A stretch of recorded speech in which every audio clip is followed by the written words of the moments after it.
نو د مرو دې میاشت کې عموما علما دا تاریخ د نبی علیہ السلام بیان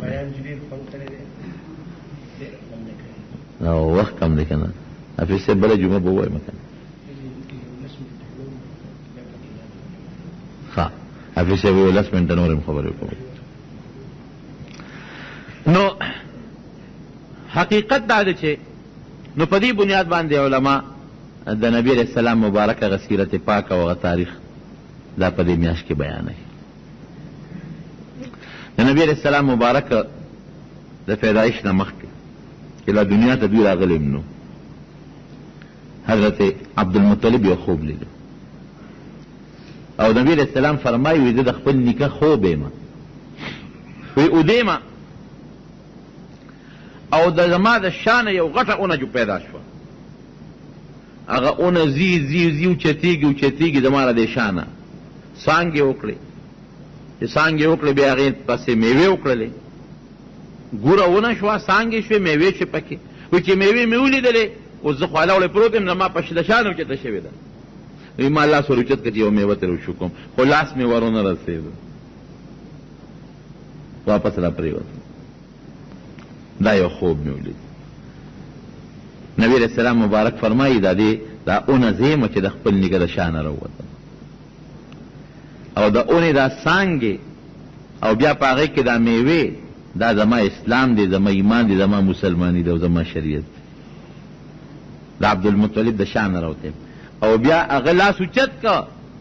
خو هغه میوې ته ونه رسېد میوه ونه شو کوله نو زما نیکه زما د نبوت زمانه لاندې نه کړی شوه هغې ته ونه رسېد زما نیکه او دا برته انشاءالله رستو یو واقع کې ذکر کړم چې د عبدالمطلب د نبی کریم صلی الله علیه وسلم سره څومره مینه او څومره محبت د هغې انداز به تاسو ته زه ښکاره کړم چې د نبی علیہ السلام مبارک سره ډېره مینه ډېر محبت و. دارنګې د نبی علیہ السلام مبارک نیکه د عبدالمطلب پلار هاشم د هغه نوم دا نوجوانه لږ هاشم په دومره صلاحیت الله په ده کې پیدا کړی چې د مکې مکرمې دا خلک راغونډ کړل او کېنول یاره وایي زمونږ د خلکو په دې خپل کلي کې خو نه فصل زرغونېږي نه پکې میوه شته نه غنم شته زمونږ ټول نظام خو په تجارت روان دی او تجارت هم زمونږ بند دی ځکه چې قافلې په کومه لاره باندې دي نو خلک په ډاکې غورځوي د دې څه نظام جوړول پکار حالانکه ګورې دا لا دومره کشره لږ دی چې لا وعدې نه دی کړی خلکو یې څه به کوو وایي داسې چل کوو چې د دې ټولې علاقې چې څومره کلي دي دوی سره خپل سفارتي تعلقات جوړو لکه دا اوس دا سفیرانو نظام نه دی په هر ملک کې د بل وطن سفیر ناست دي دا د هاشم ایجاد دی نو دی به لاړ یو کلي ته هغوی ته به یې وایي داسې کار دی چې ستاسو مونږ به تجارت کوو او امن نشته قافلې خلک لوټ کوي نو زمونږ د علاقې چې کومه ستاسو منځ کې لار ده د فلانکي ځای پورې به مونږ ذموار یو د هغې نه پس به تاسو ذموار یې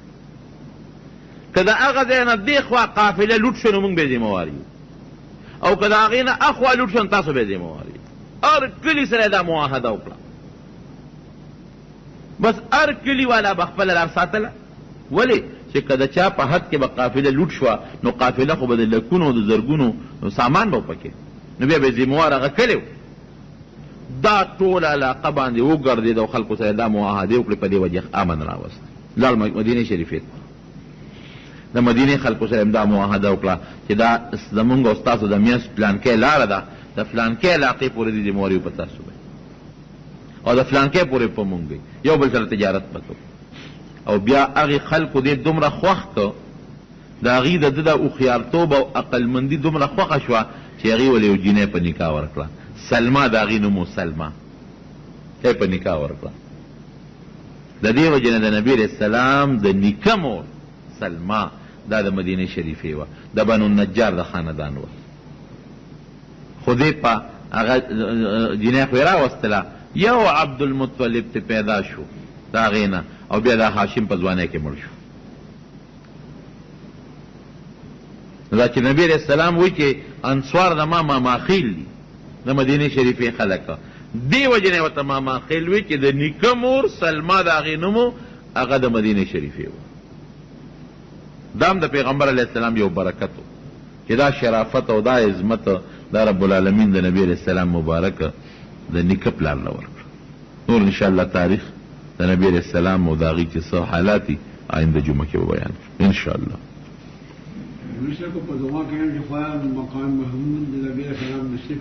او دا خدا دا بانګ نه وروسته دعا هم دقه ده چې الله آت محمد او اسم بالکل ویلی شي بالکل دی کې فایده ده.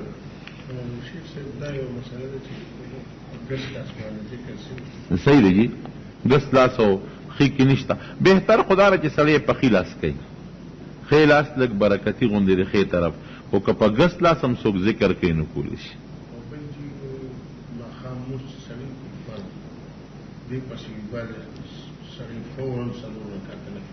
نه دوه رکاته پکار دي. دا ماښام د مانځه نه پس چې سنت سړی وکړي د هغې نه پس که څوک دوه رکاته نفل کوي هم ثواب یې شته، که څلور کوي نو دوه دې کوي، که شپږ کوي هم شته، بلکې په یو حدیث کې د 12 رکاتو ذکر هم شته چې 12 رکاته نفل څوک وکړي. ښه جي دا دی وی چې 3 کاله شو یو سوال کوم او دعا مې نه قبلېږي. دعا طریقه راته وښایه چې څه وکړم. نو د دعا خو موږ هم ورته دعا وکړو که کار دی شرعي برابر وي د ګناه نه نو رب العالمین دې دا دعا قبوله کړه. خو د هغې طریقه دا ده چې سړی توبه وباسي یو 2 رکاته نفل وکړه د صلات حاجت په طریقه او بیا د هغې نه پس الله ته مخکې قبلې ته د الله حمد ادا کړه. د دعا د قبلېدو دا طریقه لاس په اوچت کې د الله حمد به ووایې بیا به خپله دعا وکړې د هغې نه پس به درود شریف ووایې رب العالمین به دعا قبوله کړي. او دې بل ملګري چا مولي صاحب پته غوښتې بیا ما نه وروستو دغه نه پس تپوس وکړه. دعا وکړې ربنا ظلمنا انفسنا وان لم تغفر لنا وترحمنا لنكونن من الخاسرين. یا الله د افاتو بلیاتو مصائب و غمونو نه په امن کې وساتئ. الله د نبي علیه السلام په نقش قدم روان کړي د هغې طریقې زموږ خپلې کړي. یا الله د شیطان او د نفس د خواهشاتو نه مساتئ. الله چې څومره مریدان دي ته وله شفا ورکړي، قرضداران د قرض نه خلاص کړي، زمونږ د حلال و فراخ رزق نصیب کړي. الله د جګړو او الله تعالی د بیزتو د رسوایو د ذلت د جهنم په عمل کې وساتئ. الله د عزت زندگی م نصیب کړي، خدا د حیا زندگی م نصیب کړي. الله چې د چا مس کې روانې دي فروغ ورته بدل کړي. الله که چا په لونو کې څه مشکلات او غمونه دي الله په خوشحالۍ ورته بدل کړي. زمونږ د ټولو مرګرو شرعي حاجتونو دعاګانې الله قبول کړي. اخر وخت کې په خپل دا کلمه نصیب کړي لا اله الا الله محمد